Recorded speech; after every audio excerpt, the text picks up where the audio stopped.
Hello everybody, welcome to another video of Next Generation Mechanic. In the previous episode of this learning series, I explained how the aircraft air conditioning cooling system worked. If you haven't seen it yet, check it out first before continuing with this video. In this video I want to tell you more about the TCV or temperature control valve. The SB-TCV or standby temperature control valve,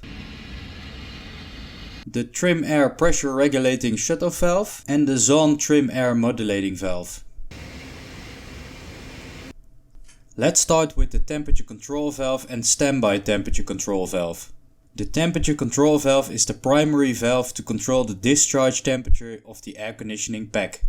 The standby temperature control valve has two functions. The first function is, as the name implies, a backup for the temperature control valve. So when the temperature control valve fails, the standby temperature control valve takes over. And the second function of the standby temperature control valve is to increase the temperature of the pack discharge air to prevent ice formation in the condenser. The temperature control valve does not have the capability to sense ice on the condenser.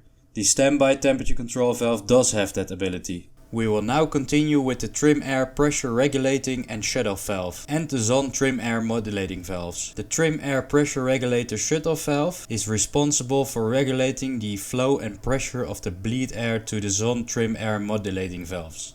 The zone trim air modulating valves are designed to introduce precise amounts of heat into specific cabin areas, thereby optimizing cabin air temperature regulation.